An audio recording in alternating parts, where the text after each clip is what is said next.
Hi everyone, welcome back to Think and Speak English. I'm Julia, and it's really wonderful to have you here with us today. And I'm Adam. This is episode 15, and this one is a special episode for us because it's our final C1 episode, and in many ways it brings together everything we've been building across this whole series.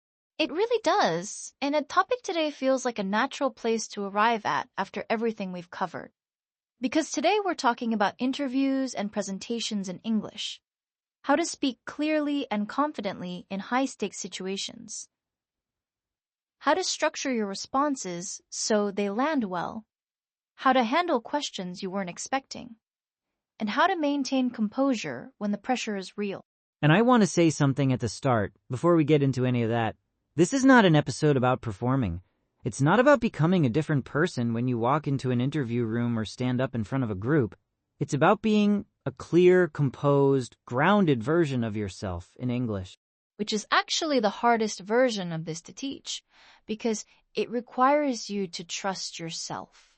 And that trust is built over time, through experience and through practice. But it can also be supported by having the right language, by knowing how to frame things, by understanding the structures that make spoken responses feel coherent and confident. And that's what we're going to work through today. Let's start by just talking about these situations honestly. Adam, how do you feel about interviews? Have you always been comfortable in them? No, not always. I think early on, the thing that made interviews difficult for me wasn't the questions themselves. It was the uncertainty about what kind of answer was expected. Because in an interview, someone asks you something, and there's often a gap between the literal question and what they're actually trying to understand. And navigating that gap in real time, under pressure, is genuinely challenging. That's such an accurate observation. Because an interview question is rarely just a question. It's an invitation to demonstrate something. And you need to understand what you're being invited to demonstrate before you can answer well. Right. Tell me about yourself is not really a request for your biography. It's an invitation to show that you understand who you are professionally and why that's relevant to this particular situation. And once you understand that, the question becomes much less daunting because you're not trying to answer the question correctly. You're trying to use the question as a frame to show what matters about you. And that shift from how do I answer this correctly to how do I use this to say something meaningful, that changes everything about how you approach an interview. And the same is true for presentations. When you're presenting, you're not just delivering information. You're helping people think. You're guiding them through something. And the clearer and more deliberate you are about that, the better the experience is for everyone in the room. Let's start with structure, because I think structure is the foundation of everything else. When you have a clear structure, your confidence goes up, your pacing improves, and the listener finds it much easier to follow you. And in English, there are some really consistent structural patterns that work well in both interviews and presentations. Not scripts, not templates you fill in rigidly, but shapes. Ways of organizing what you want to say, so it has a beginning, a middle, and an end. And one of the most useful shapes for answering interview questions, or for making a point in a presentation, is a very simple three-part movement. You start with the main point, then you support it or explain it. Then you connect it back to what matters in this context. Right, so if someone asks you in an interview, what would you say is your greatest professional strength? You don't start with a long preamble. You start with the answer. I'd say my greatest strength is my ability to bring clarity to complex situations. And then you support it. I've found that in most of the roles I've held, the biggest challenges weren't technical. They were communicative. People had information, but weren't sure how to act on it. And helping with that translation, between what's known and what needs to happen, that's something I do naturally. And then you connect it. And I think that's particularly relevant for a role like this one, where you're working across different teams with different priorities. And that whole answer is composed. It has shape. It moves from the point through the evidence to the relevance. And it does all of that without rushing. And notice what it doesn't do. It doesn't hedge from the start. It doesn't say, well, it's hard to say. I mean, I think maybe one of my strengths could possibly be it starts with confidence and then earns that confidence through what follows. That opening confidence is really important because in spoken communication, people make very quick assessments in the first few seconds of your answer. And if your opening is tentative, that sets a tone that's hard to recover from. Even if everything you say afterward is strong. Right. The opening frames everything that follows. So learning to start cleanly with a clear statement of your main point, that's one of the highest value things you can practice. And I'd like to start by is a really useful phrase in presentations, specifically. I'd like to start by giving you a brief overview of the situation, and then I'll move into what we're proposing. That kind of opening tells people what to expect. It manages their attention. It says, I know where we're going. And people relax when they feel like the person speaking knows where they're going. Even if the content is complex or challenging, a clear structure gives the listener something to hold on to. Let's do a role play. Let's say I'm in a job interview, and Adam, you're the interviewer. Just a natural conversation, not too formal. Okay, so Julia, thank you for coming in today. Can you start by telling me a bit about your background and what brings you to this opportunity? Of course. So, to give you some context, I've spent the last several years working in communications, primarily in the nonprofit sector. My focus has been on helping organizations tell their stories more effectively, which in practice has meant everything from writing strategy documents to running workshops with teams who are trying to communicate complex ideas to non-specialist audiences. Interesting. And what is it about this particular role that appeals to you? What drew me to this role is that it sits right at the intersection of two things I care about quite a lot: strategic clarity and practical communication. A lot of roles I've seen are one or the other. Either you're at the strategy level and quite removed from implementation, or you're very hands-on but without much influence over direction. This role, as I understand it, requires both. And that's a combination I find genuinely engaging. And how would you describe your approach when you're working with a team that has conflicting priorities? That's actually one of the situations I find most interesting to work in. What I've found is that conflicting priorities are rarely about the priorities themselves. They're usually about underlying concerns that haven't been named clearly. So my starting point is almost always to slow things down, to make sure everyone's actual concerns are on the table before we start trying to solve anything. Once people feel heard, the path forward usually becomes much clearer. Okay, let's pause there. A few things I want to note.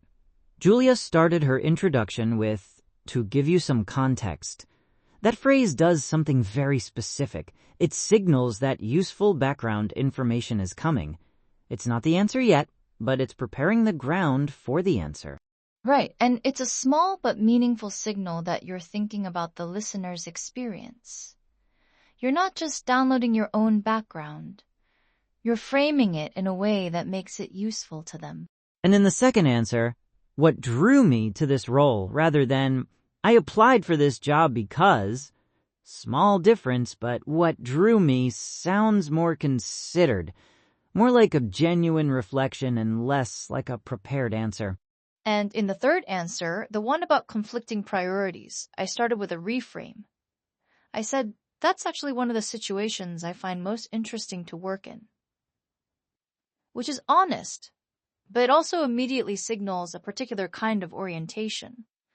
Not someone who avoids conflict or finds it stressful.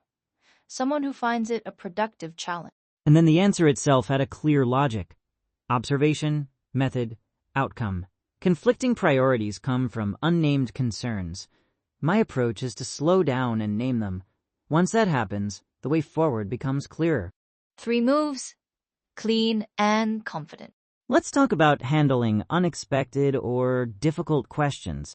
Because no matter how well you've prepared, in an interview or in the Q&A after a presentation, there will be questions you didn't anticipate.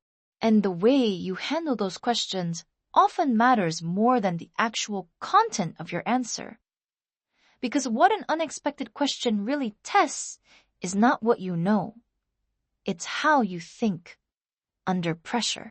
And in English, one of the most important skills is managing that pressure without it showing too much. Which doesn't mean pretending you're not under pressure. It means having ways of creating a moment of space before you respond. Right. And there are very natural ways to do that. That's a good question is a classic. It's been slightly overused, which means you want to use it carefully. But when you say it genuinely, rather than reflexively, it does buy you a moment and signals engagement. There's also, let me think about that for a second, which is completely acceptable. In most professional English-speaking environments, a brief, visible pause before answering a difficult question reads as thoughtfulness, not as not knowing. And can I just clarify what you're asking is enormously useful? Because sometimes a question that seems difficult is actually ambiguous. And asking for clarification not only helps you answer better, it also shows that you're precise, that you want to respond to the actual question, not a version of it. And if you genuinely don't know the answer to something, saying so directly but composedly is almost always the right move. I don't have that information to hand right now, but I can find out and come back to you. That is a completely professional response. It's far better than guessing or going vague. And what it communicates is integrity, which in most professional contexts is highly valued. People would rather work with someone who says clearly, I don't know, but I'll find out, than someone who bluffs their way through an answer that turns out to be wrong. Let's do another role play. This time, a presentation Q&A. I've just given a short update on a project to a small group, and someone asks a question I wasn't quite prepared for. Sure. Okay, so Adam, thanks for that overview. I think I understood the broad direction. But I wanted to ask about the resource allocation for Phase 2. You mentioned it was still being finalized, but can you give us a sense of the ballpark we're working with? Because that has implications for how we plan our own team's involvement. That's a fair question, and I'm glad you raised it, because it's important to be honest about where we are on this. The short answer is that the numbers for Phase 2 haven't been confirmed at the leadership level yet. What I can tell you is that the range we're working within is broadly similar to Phase 1, but I want to be careful about giving you a specific figure that then turns out to be different, because I know that creates planning problems for you. Understood. So when do you expect to have the confirmed figures? The intention is to have that signed off by the end of next week, so I'd suggest we schedule a brief follow-up at the start of the week after. At that point, I should be able to give you the confirmed picture, and we can talk through the implications for your team specifically. That works for me. Thank you. Okay, so in that exchange, a few things happened. First, I acknowledged that the question was fair and that the issue was important. I'm glad you raised it. Not just a deflection, but a genuine recognition that this person has a legitimate concern. And then you were transparent about the reason you couldn't give a full answer. Not, I can't answer that as a closed door, but the numbers haven't been confirmed yet as an honest explanation of where things stand. And then I offered what I could give. The range is broadly similar to phase 1. That's not the full answer, but it's the most useful true thing I could say in that moment. And then you proposed a specific next step, a follow-up meeting at a specific time, which closes the loop. It tells the questioner that this isn't being avoided, it's being managed. And that combination, honesty plus a concrete next step, is one of the most professionally reassuring things you can do when you can't fully answer a question. Let's talk about presentations more specifically. Because structuring a presentation is a bit different from answering an interview question. You have more control over the flow, but you also have more to manage. And one of the things that trips people up in presentations, especially in English, is the transitions. Moving from one point to the next in a way that feels smooth and intentional rather than abrupt or repetitive. Right. Just saying, okay, now my next point is every time you move on is technically clear, but it sounds a bit mechanical. It doesn't help the listener understand how the points relate to each other. So instead, transitions can do double duty. They can signal the move to a new point and also connect the point back to what came before. So given what I've just described, it makes sense that the next step would be, or building on that, I want to look at. And there are transitions that introduce complexity or nuance. Now, this is where it gets more interesting, or here's where things became less straightforward. Those transitions manage the listener's attention. They signal that something worth paying attention to is coming. And the phrase, what's important here is really useful when you want to draw attention to the core of a point. Because sometimes in a presentation, you're sharing a lot of information, and you need to help the listener understand what they should hold on to. Right. I've shown you quite a few figures in this section, but what's important here is the direction of the trend, not the specific numbers. That kind of signposting helps people process information rather than just receive it. And let me explain that briefly. Is useful when you introduce something technical or potentially unclear. It's a small preface that says, I know this might need unpacking, and I'm about to do that. Which reduces anxiety for the listener, because they don't have to worry about whether they'll understand. You've already committed to making it clear. Let's talk about something that doesn't get discussed enough in the context of presentations and interviews. Pacing, the speed at which you speak, and the way you use silence. Because I think a lot of people, when they're nervous or under pressure, tend to speed up, and that creates problems. Not just because the listener can't follow as easily, but because it also signals to the speaker's own nervous system that something urgent is happening, which makes the nerves worse. Right. Speed feeds anxiety, whereas slowing down, even deliberately, even when it feels uncomfortable, actually helps to settle you. It creates a kind of physiological calm. And it signals authority to the listener. A slow, steady speaker sounds like someone who is in control, like someone who is not racing to get to the end because they're worried. The listener will lose patience. Which is a fear a lot of speakers have. They think if they pause, if they slow down, people will get bored or impatient. But the opposite is usually true. A pause after an important point gives the listener time to absorb what you've just said, and it creates a kind of emphasis. It tells the room, what I just said matters. And in an interview, slowing down before you answer a difficult question signals that you're thinking carefully. Not that you don't know. There's a big difference between those two things, and pacing is part of what communicates which one is happening. Let's do one more role play. A full interview sequence. A few questions, different in nature. Some easier, some more probing. And we'll let the answers unfold naturally. Let's do it. I'll be the interviewer.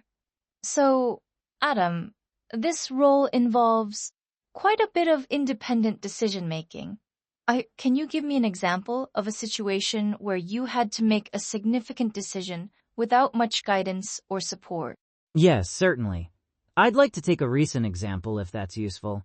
About 18 months ago, I was leading a project, and we hit a point where a key external partner was not going to be able to deliver on a commitment we'd built our timeline around. And this happened at a stage where escalating to senior leadership wasn't really practical.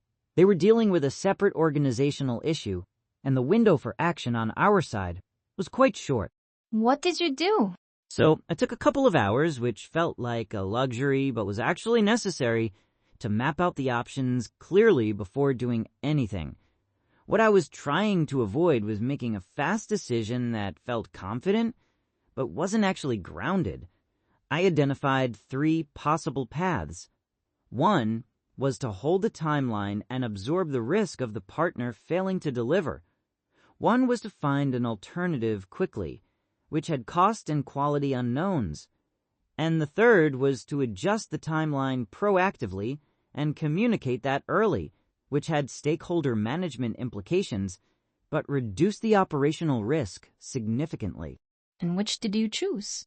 The third. I decided that communicating a proactive change was better than managing a reactive failure, and I drafted the stakeholder communication carefully. I was very clear about what was changing, why, and what the revised expectations were. The reaction was not entirely positive initially, but the transparency was appreciated, and we delivered on the revised timeline without further issues. And what did you learn from that? I think what stood out to me from that experience was the value of slowing down at the moment when the instinct is to move fast. When things go wrong, the pressure to act immediately is real. But in my experience, the first 10 minutes of clear thinking are worth more than the first hour of rushed action, and I've tried to carry that forward. And let's just note what happened there. The question was fairly open. Tell me about a time you made a significant decision independently. And the answer didn't rush to the conclusion. It set up the situation first, provided context, then walked through the thinking, and then arrived at the decision, and then reflected on what was learned. And that final reflection, what stood out to me from that experience, that's the part that makes an interview answer feel mature. Because it shows that you didn't just experience the situation. You learned something from it. You took something forward. And interviewers are not just asking about the past. They're trying to understand how you'll behave in the future. And a candidate who can reflect clearly on what they've learned demonstrates the kind of self-awareness that suggests they'll keep developing. Let's take one more question in the role play. Something slightly more challenging. Okay. So you mentioned that the reaction wasn't entirely positive initially. How did you handle that? Can you say a bit more about what that looked like? Yes, there were 2 or 3 people who pushed back on the timeline change, and I think that was fair. The change created additional planning work for their teams at a difficult moment. What I tried to do in those conversations was not to defend the decision as if it were beyond question. I acknowledged that the impact on their teams was real, and I explained the reasoning not as a justification, but as context. Here's what I was looking at, here's what the options were, here's why I made the call I made. And I think what helped was that I'd actually thought through the alternatives carefully. So when they asked, "Did you consider doing X?" I could say yes, and here's why I didn't go that way. And was there any point where you thought you might have made the wrong call? Honestly, yes. There was a moment, about 2 weeks in, where a parallel path that I'd ruled out seemed like it might have been viable. And I sat with that for a few days. But looking back, I think the decision was right, given what I knew at the time. And I've tried to be honest with myself about the distinction between this turned out to be wrong and this was the wrong decision given what I knew then. They're not always the same thing. That last answer is worth pausing on, because it showed something that is genuinely difficult to demonstrate in an interview. intellectual honesty under scrutiny. He didn't double down. He didn't become defensive. He admitted to a moment of genuine doubt, and then he explained how he processed it. And that distinction at the end, between a decision being wrong in outcome versus wrong given available information, that shows sophisticated thinking. It shows that this person has a framework for evaluating decisions that isn't just, did it work out? And interviewers at senior levels are often specifically looking for that, because anyone can sound confident when things went well. What they want to know is how you think when they didn't.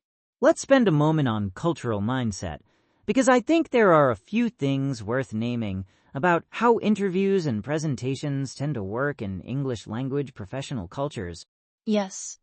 One thing that comes up a lot for people from different cultural backgrounds is the expectation of self-advocacy. In English language interview settings, particularly in British and North American contexts, there is an explicit expectation that you will speak positively about your own abilities and experience, that you will say clearly what you're good at and what you've achieved. Which can feel uncomfortable to people from cultures where self-promotion is seen as inappropriate, or where humility is the more valued posture. And I want to be careful here, because this isn't about abandoning your values or pretending to be someone you're not. It's about understanding that in these contexts, if you don't advocate for yourself, nobody else will. And interviewers can't infer your strengths from what you don't say. Right. They can only work with what you give them. So if you downplay your experience or avoid claiming credit for things you genuinely contributed to, you're not being humble. You're being unclear. And clarity is one of the most valued qualities in professional English communication. Being clear about what you did, what you contributed, what you decided, that's not arrogance. That's the information the other person needs to make a good decision. And in presentations, there's also a particular value placed on intellectual honesty, acknowledging what you don't know, being transparent about uncertainty, not overselling or overpromising. Because professional audiences, especially experienced ones, are quite good at detecting when someone is performing confidence rather than having it. And nothing undermines credibility faster than that detection. Whereas someone who says, I'm confident about these conclusions, but I want to flag that we haven't yet validated this assumption, builds immediate credibility because they're showing that they can distinguish between what they know and what they're inferring. And that kind of composure, the composure of someone who can be honest about the limits of their knowledge while still speaking with authority about what they do know. That's what genuine professional confidence looks like. Not the performance of certainty, but the clarity of someone who knows what they know and is honest about what they don't. Let's bring things toward a close, and I want to do that in a way that feels right for this moment. Because this is not just the end of today's episode, it's the end of our C1 series, and that feels significant. It does. And I've been thinking about what to say here, because there's so much we could say. But I think what I want to say most is something quite simple. Go ahead. If you've been with us through these episodes, you've done something genuinely difficult. You've engaged with English at a level that demands real cognitive work. You've listened to complex conversations. You've thought about nuanced situations. You've probably tried some of these things out in your own life and conversations. And that takes effort and commitment and a kind of courage that I don't think gets acknowledged enough. Because learning a language at advanced level is not just an academic exercise. It changes how you can participate in the world. It opens rooms that were previously closed. It lets you bring your real self, your full intelligence and experience, into conversations that matter. And the work you've done to get here is yours, Whatever happens next, in interviews or presentations or meetings or just everyday conversations with people who speak English, you have something real to bring. In our next series, we'll be moving into C2, which is a different kind of level. It's not about learning more rules or more vocabulary. It's about refinement. About the difference between speaking English well and speaking English with real mastery. About the subtleties of tone and register. About the kind of language that sounds not just fluent, but genuinely natural. And we're genuinely excited about that.